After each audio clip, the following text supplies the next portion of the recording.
Sí, sí se ve la lámina. Ya, Cisco tiene muchísimas certificaciones. La más conocida es el CCNA. Y el CCNA, bueno, te abre muchísimas otras certificaciones, ¿no? Por ejemplo, CCNA Voz, CCNA Security, CCNA Wireless. Las certificaciones que terminan en A son asociadas, o sea, se podría ver como un primer nivel de certificación.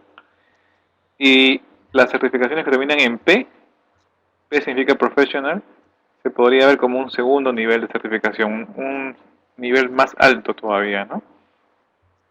Entonces vemos que el CCNA te abre también el CCNP, el cual es la certificación que nos interesa, y el CCNP tiene a su vez tres exámenes. El examen de switching, el examen de routing y el examen de troubleshooting. Y además también hay otras certificaciones en paralelo, por ejemplo CCIP, CCNP Voz, etcétera, ¿no? Bien, ahora Cisco en estos últimos años ha hecho muchísimos cambios en su esquema de certificaciones. Ha hecho muchísimos. Hace 6 años de repente, eh, no habían, a ver, solamente había CCNA y CCDA como asociados. Acá ustedes pueden ver que dice Certification Tracks, Entry, Associate, Professional, Expert y Architect. Bueno, hace como 6 años no existía Entry, solo existía Associate. Y dentro de Associate solamente tenían dos. Pero ahora ustedes pueden ver en esta tabla que hay CCNA Data Center, CDA, CCNA Routing Security, y un montón. Incluso hay un CCNA video que debe ser súper nuevo porque no había escuchado antes. Entonces ven que hay una matriz de certificaciones muy, muy amplia.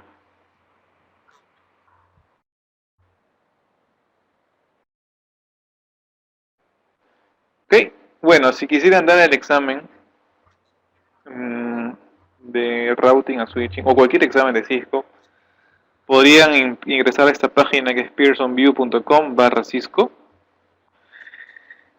y allí seleccionan, bueno, van a ver un montón de opciones porque hay muchísimos exámenes de Cisco. En nuestro caso particular nos interesa el examen 642-902 que se llama Implementing Cisco IP Routing. Y si ustedes ven aquí, cuando hago clic en Language, ven que solamente hay dos opciones de lenguaje, English y japonés. O sea, no existe examen de routing en español. Ustedes lo pueden comprobar si van a esta página, se inscriben, hay que tener un usuario gratuito. Bueno, se puede crear un usuario gratuito. Y ya podrían ver qué exámenes existen y cuánto cuestan y en qué lenguaje lo pueden dar y en qué centro de exámenes lo pueden dar también. Por ejemplo, pueden escoger que lo quieren dar en New Horizons, que queda en Paso de la República, pueden escoger la fecha, la hora y pagarlo online todo en esta misma página, ¿no? pearsonview.com. Acá vemos que cuesta $200 el examen de routing. Dijimos que hay tres exámenes y esos tres exámenes los estamos marcando con rojo aquí. El de abajo es routing, pero arriba dice Implementing Cisco IP Switch Networks, o sea, el examen de switches. Y luego dice Troubleshooting and Maintaining Cisco IP Networks, o sea, el examen de troubleshooting. Cada uno de dichos exámenes cuesta $200. Si multiplicamos son 3 exámenes por 200 te da $600 en total, que te costaría obtener la certificación de Cisco. La certificación CCNP, ¿no? De Cisco. Ahora, por otro lado, si ustedes trabajan en clientes de Cisco, ustedes podrían pedirle a la oficina de Cisco que, bueno, clientes que tienen muchísimos equipos, compran bastante y seguido, podrían pedirle a Cisco que les regale algunos vouchers para que el examen les cueste cero, ¿no? Eso podrían también manejarlo, si son clientes de Cisco. Bien, entonces Aquí vamos a una pregunta y voy a ir a... Aquí, en esta herramienta, es muy interesante porque te permite hacer preguntas a los participantes. Entonces, No está ven la pregunta partido. publicada.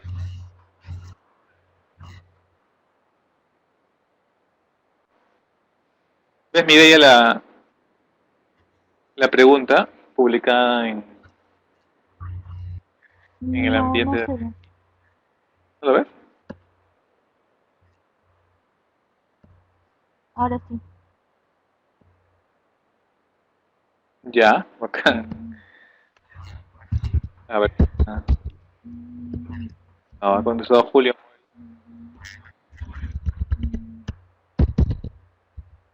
Eso se rollo.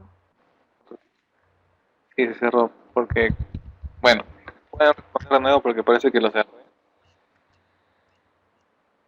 Y cuando se cierra, se olvida de las respuestas anteriores. Escriban todos en la misma línea, ¿no? Porque no se puede escribir en múltiples líneas, solamente en la misma línea todos los fabricantes que conocen. ¿A Valle también se fabrica routers? Seguramente que sí, pero nunca los he visto.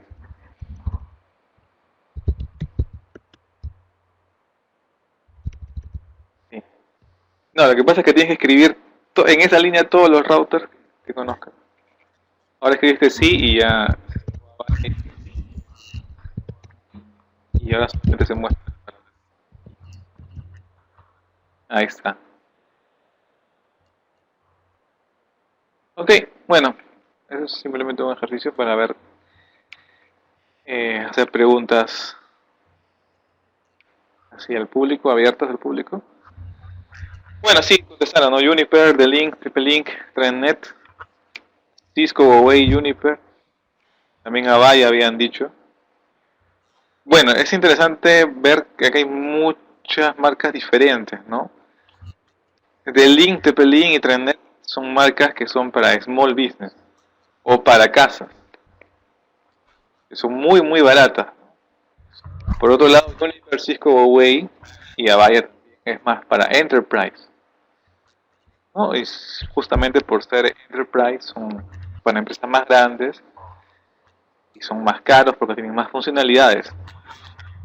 Y por otro lado, Cisco, Juniper y Huawei, además de ser enterprise, también son service provider.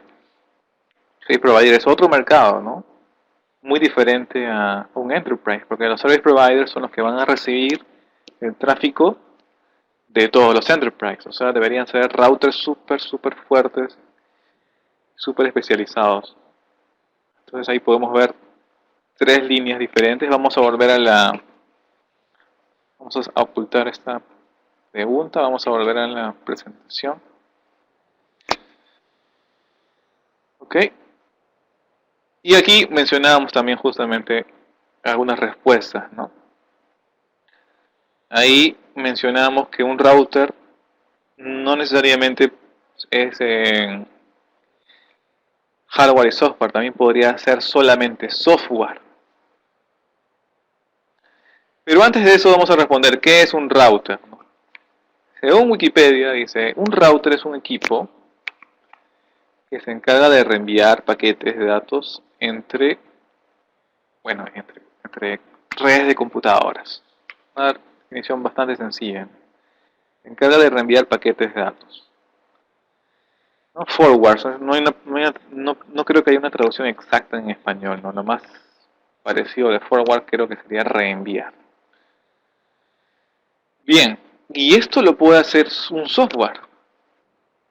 Es decir, yo puedo, si yo soy un programador, podría escribir un software en mi PC, que corra en mi PC y convertir a mi PC en un router. O sea, no es necesario tener un hardware dedicado o un hardware súper especializado. Puede ser cualquier hardware, ¿no? Y con el avance del hardware, que bueno, en estos años, en estos últimos 7, 8 años, el hardware ha ido, la capacidad de hardware ha ido creciendo tanto, que incluso se equipara con hardware de un fabricante. O sea, un hardware commodity de hoy, una laptop, de hoy, mi laptop por ejemplo, es mucho más poderosa que un router Cisco de hace 7, 8 años. Y la tendencia es esa misma, ¿no? Que el hardware commodity puede ser tan poderoso o casi tan poderoso como un hardware de un fabricante dedicado. Y justamente eso nos da más opción de ¿para qué voy a comprar un router que sea hardware y software? Si el hardware ya es commodity, si el hardware es muy poderoso, si el hardware es muy barato, mejor compro un router que sea software nada más. O de repente no compro software, puedo usar un software open source. Por ejemplo, Quagga, que se muestra en lámina, ¿no? Quagga es un open source. Ustedes lo pueden bajar e instalar en Linux o en Unix. Y tiene un software gratuito, open source, que se puede instalar en un hardware commodity. Cualquier hardware, puede ser su laptop. O también Viata. Viata es una marca muy interesante que recientemente ha sido adquirida por Brocade, si no me equivoco. Brocade también es un fabricante muy importante. O sea, Viata ahora forma parte de Brocade. Y Brocade es un competidor de Cisco.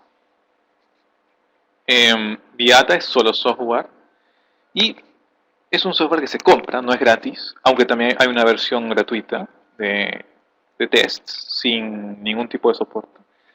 Entonces vemos que hay más opciones, ¿no? Y finalmente, bueno, las opciones clásicas, ¿no? Los routers que son hardware y software al mismo tiempo, como lo son Cisco, como lo es Juniper, como lo es Huawei.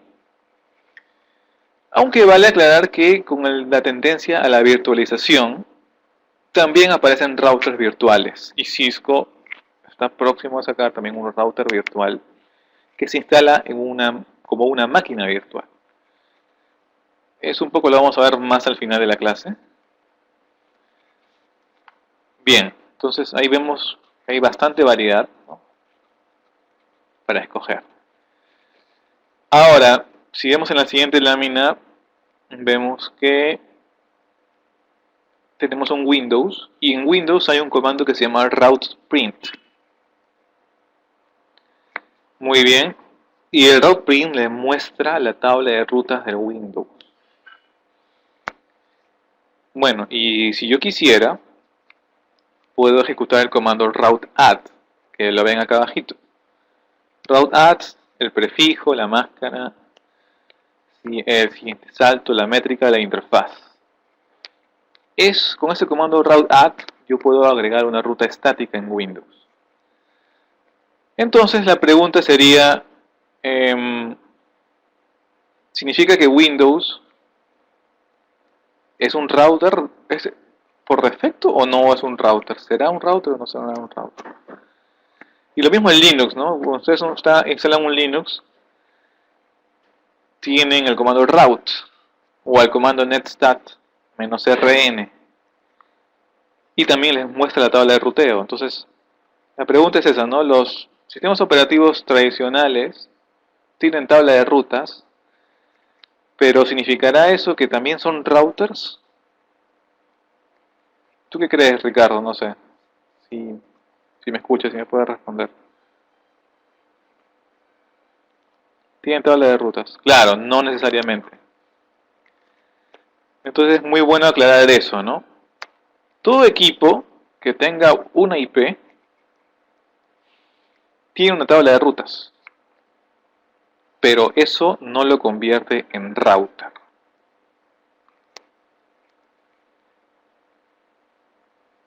Y aquí podemos hacer la aclaración, ¿no?, para justamente distinguir quién es un router y quién no lo es. La PC tiene tabla de rutas, pero como no es un router, bueno, entonces le decimos host. A aquellos equipos que tienen tablas de rutas, pero que no son routers, le decimos hosts. Ok, acá podemos ver un ejemplo, ¿no? La PCB, acá vemos, abajito dice el routing table de la PCB. Prefijo 0000/0. Eso significa un prefijo por defecto. Entonces vemos que la PCB por defecto, su siguiente salto es el router. Bueno, aquí podemos reemplazar en realidad la palabra router por la IP del router, ¿no? Y la interfaz de salida de la PCB, por ejemplo, podría llamarse Ethernet 0. Entonces, acá vemos un paquetito que está flotando encima de PCB. Vamos a hacer clic. Vamos a suponer que PCB quiere hablar con la PCZ. Entonces, hago clic en el paquetito. El paquetito de PCB va a consultar a la tabla de ruteo y la tabla de ruteo le va a decir, ok, vete al siguiente salto, el cual es el router. Entonces acá vemos que el paquetito ahora está encima del router. El paquetito llega al router.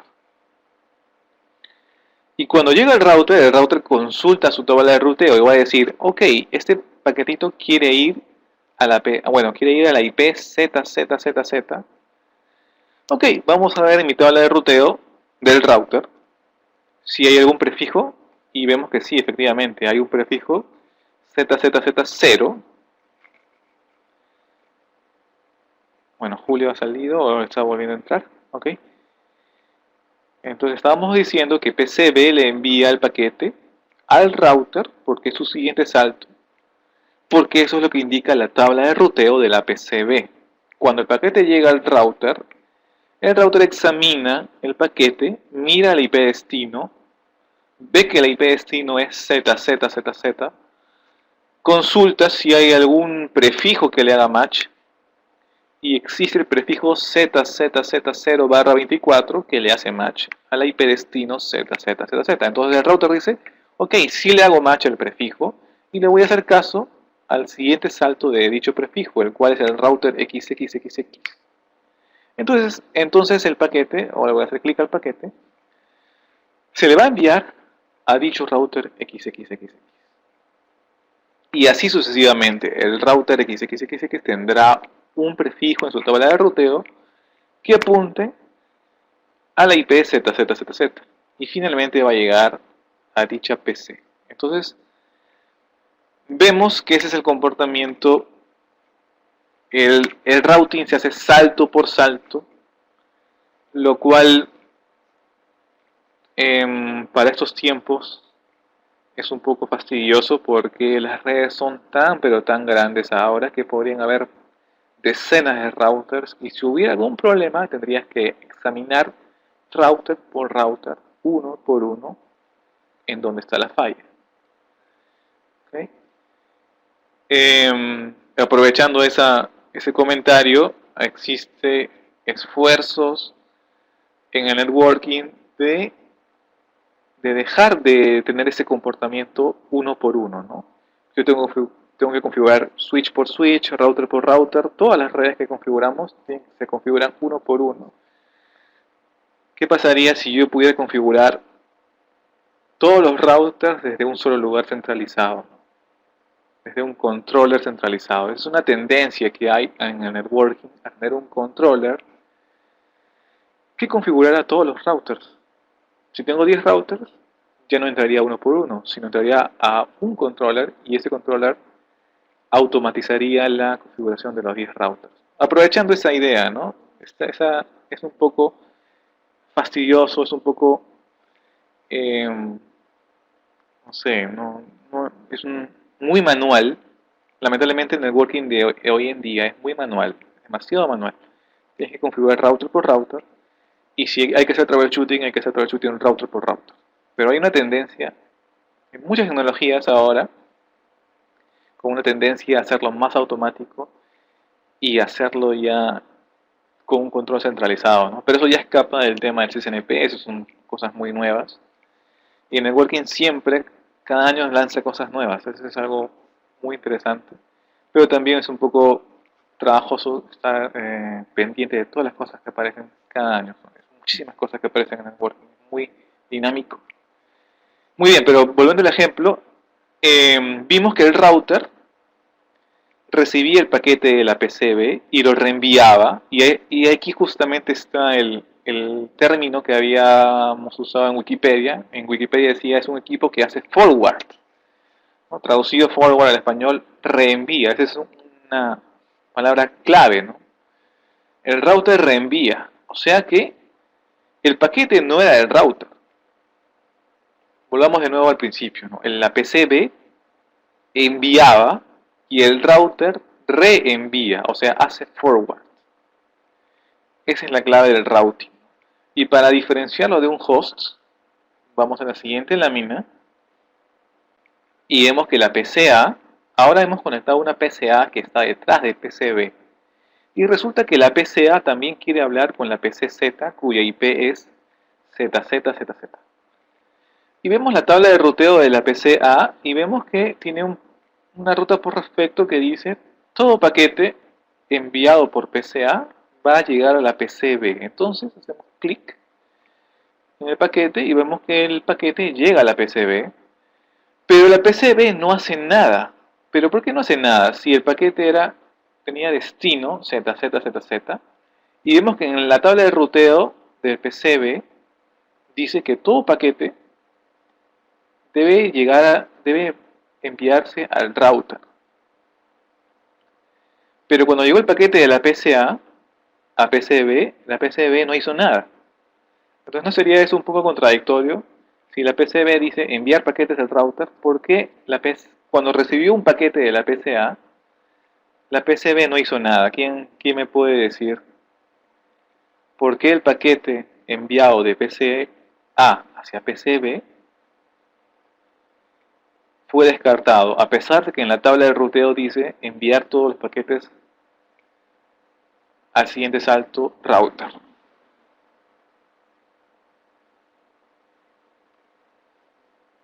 ¿Por qué creen que ha pasado eso?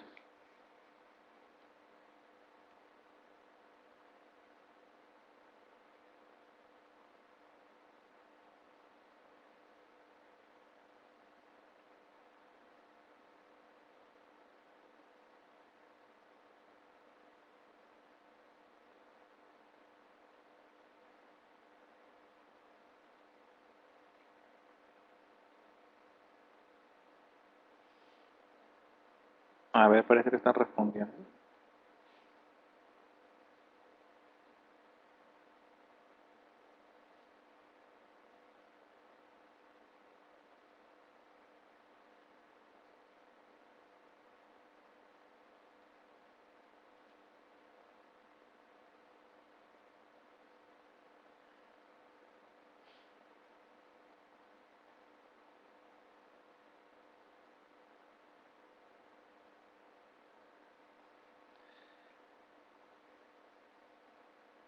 Ya. Bueno, Mireia dice la ruta ZZZZ. Si te das cuenta, PCB tiene una ruta por defecto. La ruta por defecto le hace match a todas las cosas. Entonces, si PCA le envía un paquete a PCB y PCB tiene una ruta por defecto, supuestamente la ruta por defecto le dice todos los paquetes, envíalos al router. ¿Ok? Pero justamente esa es la clave, ¿no? En la PCB es un host. Claro, el trabajo del host no es reenviar. Esa es la clave, ¿no? Justamente por eso hacía énfasis en la palabra reenviar versus enviar, ¿no?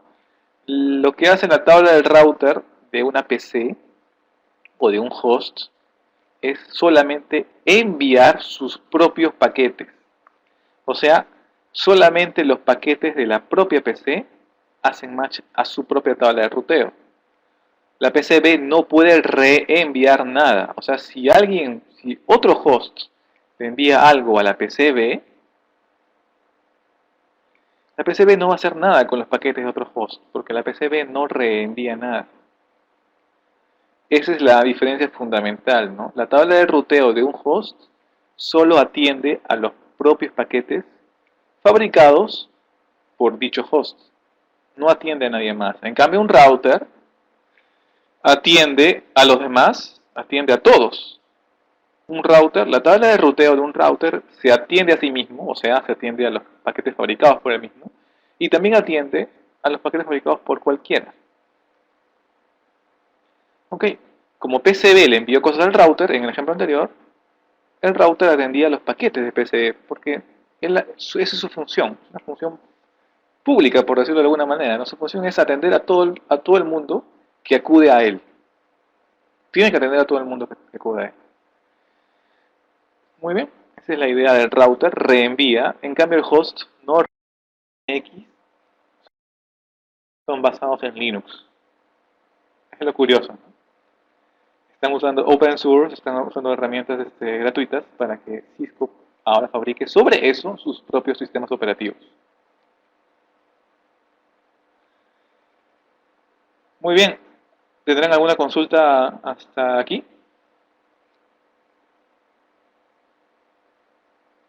El NXOS es para data center. ¿Ok? Hay que hacer una distinción, ¿no? En una empresa tú puedes tener la red eh, común para tus usuarios, para que naveguen a internet, qué sé yo, para que tengan acceso wireless. Esa es una red que Cisco le dice Borderless Network. A eso le dices, Cisco le llama así. Es lo que ustedes ven aquí abajito, dice iOS Optimized for the Borderless Network. Ok, esa es la red tradicional, ¿no? La red normal de una empresa. Pero el data center es algo que tiene, que da, a ver, donde están almacenados los servidores. Entonces en el data center se dan servicios, entonces es crítico. Entonces, no es tan crítico que se caiga la red normal, la red campus se podría decir. Se podrá caer, bueno, los usuarios no entrarán a internet. Es fastidioso que se caiga la red campus, pero no es crítico, como sí lo es que se caiga el data center, porque si se cae el data center se cae el servicio, se cae la página web. Por ejemplo, un banco se cae su data center, entonces se cae la plataforma online de banca, ya no puedes transferir, ya no puedes ver tus cuentas, y eso significa que hay una pérdida económica para la empresa.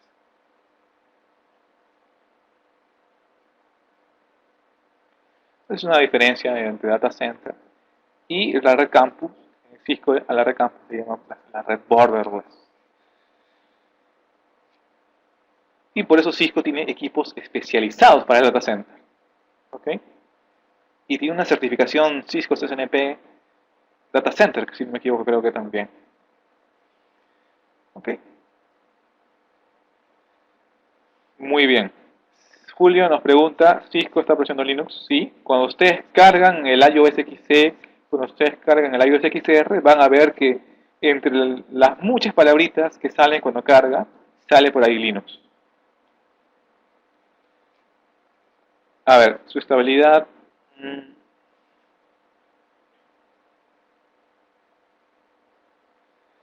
Sí, el intérprete de comandos, Cisco lo que le preocupa bastante es que todo el conocimiento de comandos, el conocimiento de qué cosa es un shortcutting, qué cosa es un enable, qué cosa es el configure terminal, que la gente que sabe configurar un iOS tradicional, eh, que ese conocimiento no se pierda, ese conocimiento lo reutilizan en los demás iOS XC, XR y NXOS. En ese sentido, el look del iOS es muy parecido, es casi igual. ¿Ok? O sea, no vas a tener que aprender un sistema operativo desde cero, no. O sea, casi lo mismo, casi, con algunas diferencias. Si tú sabes navegar por el iOS, entonces también sabes navegar por el iOS XE y también sabes navegar por el iOS XR y también sabes navegar por el NXOS, ¿no? El look and feel lo han tratado de mantener casi al 100%, pero por debajo, lo que tú no ves, la lógica del sistema operativo, eso sí cambia, pero eso tú no lo ves. Ahora, para hacer troubleshooting, eso sí cambia un poco más. Justamente porque como cambia la lógica del router, perdón, del sistema operativo, cuando cambia la lógica del sistema operativo, eso sí afecta la manera un poco de hacer troubleshooting. Ahí sí podrías necesitas un poco más de entrenamiento, ¿no? No tan, a ver, no tanto por el iOS, sino también por el hardware, porque el hardware es tan diferente, el troubleshooting está muy asociado al hardware. Entonces el hardware nuevo es diferente, tiene nuevas funciones. El troubleshooting sí puede cambiar. No tanto por el iOS, sino por el hardware que está. Cisco, Cisco se distingue por tener hardware muy especializado. Como acabamos de decir, tenemos la red de data center, ok, equipos especializados para data center, y un hardware especializado. Entonces cuando hagas troubleshooting en ese equipo, va a ser diferente, hacer troubleshooting en un equipo de campus, de CNP, por ejemplo, porque el hardware es diferente, entonces la manera de hacer troubleshooting va a ser diferente, porque el hardware es diferente. Pero para configurar es muy parecido, entonces no deberías tener problemas en eso. Es muy parecido, pero de todas maneras, como hay funciones diferentes y nuevas, siempre hay cosas que aprender en el iOS XE y en cada iOS. Claro, Linux, la idea de Cisco es reutilizar Linux, que es algo muy, y no sé, muy reconocido como sistema operativo, muy eficiente, ¿no? Tiene servicios, modularidad, tiene captura de paquetes, que para un iOS era muy difícil capturar un paquete. Ahora los nuevos sistemas operativos basados en Linux pueden usar TCP/DAMP, por ejemplo. Si ustedes saben, TCP/DAMP es un aplicativo que se puede usar en Linux para capturar paquetes de manera muy fácil. Y ahora como el iOS de Cisco, los nuevos iOS, se basan en Linux, heredan todas esas herramientas. Es algo importante también, ¿no? Las herramientas que teníamos en Linux ahora se podrían usar en el iOS. Herramientas como captura paquetes y otras herramientas. Siempre que Cisco las ponga, las hará disponibles, ¿no? Porque Cisco no te va a dar acceso al root. Ustedes saben que en Linux hay root. Cisco no te va a dar acceso. Cisco te va a dar acceso solamente a ciertas partes del sistema operativo. El hecho del Dynamics es un poquito engañarle al iOS, hacerle creer que está corriendo sobre un 7206. Ok, entonces tengo casi todas las funciones. Por ahí hay un par de cositas que no se pueden hacer, pero para la certificación no importa. Para la certificación Cisco CCNP del routing, con esto basta y sobra para que ustedes puedan practicar. Por ejemplo, pongo router, BGP, sistema autónomo 65000, neighbor 2222,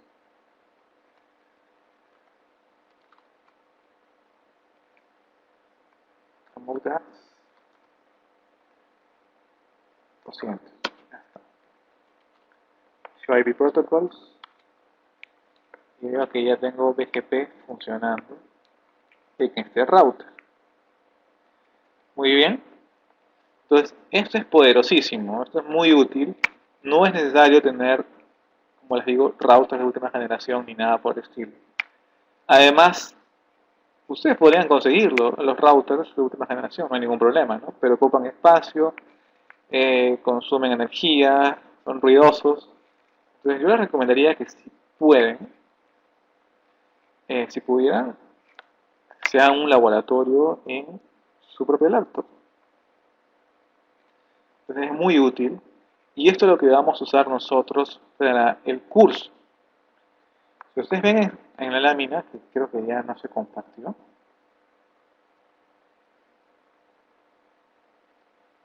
creo que se dejó de compartir. Hola, ¿me escuchan bien?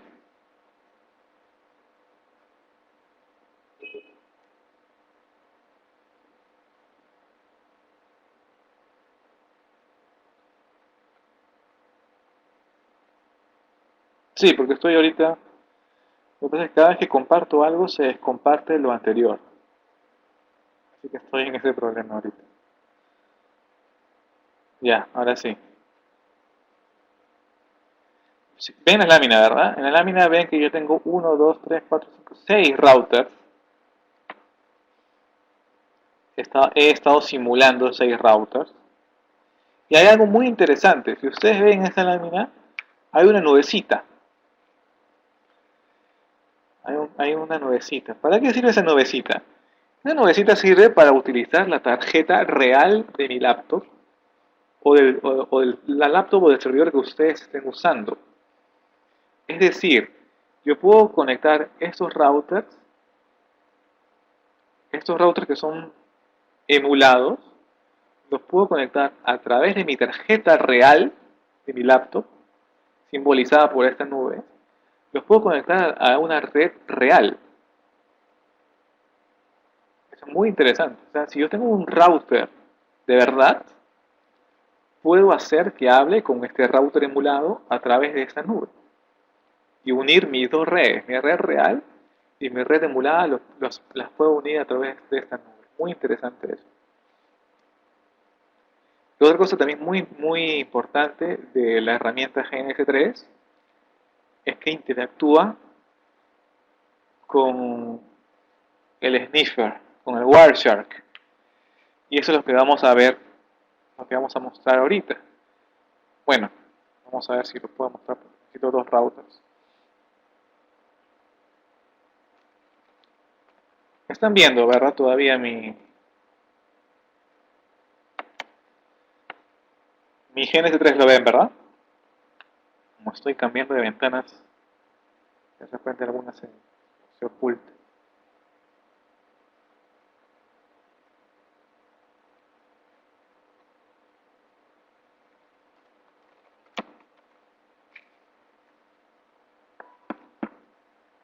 Muy bien, entonces ya tengo dos routers.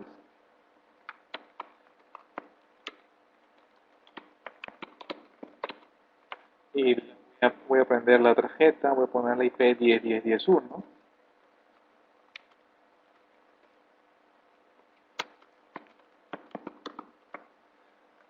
Y en el router 2 voy a poner la IP 10.10.10.10.2.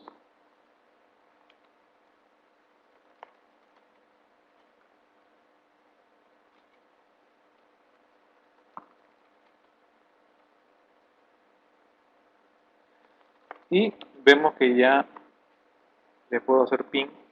En el router 2 le hago ping a 10.10.10.1. Y en el router 1 también puedo hacerle ping a 10.10.10.10.2. Hago show CDP neighbors para ver los vecinos y veo que el router 1 conoce que su vecino es router 2 gracias al protocolo CDP.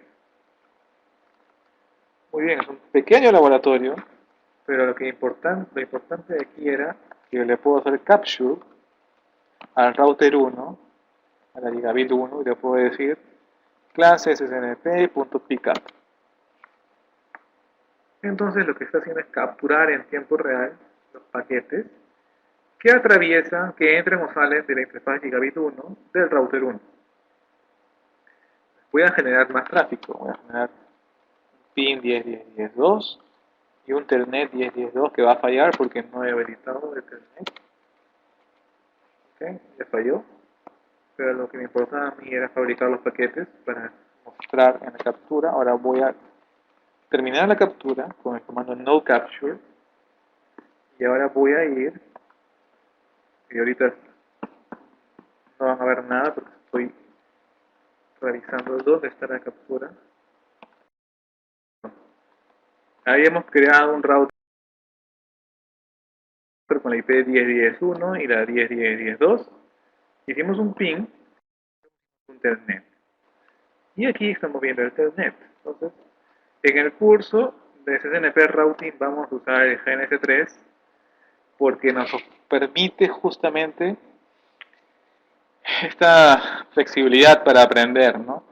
Rápidamente podemos armar unas topologías y podemos capturar los paquetes, lo cual nos va a permitir saber exactamente por qué pasan las cosas, ¿no? Porque a veces con un show, a veces con un debug del Cisco, es importante, es bueno saberlo, pero cuando no ves el paquete, a veces no lo entiendes.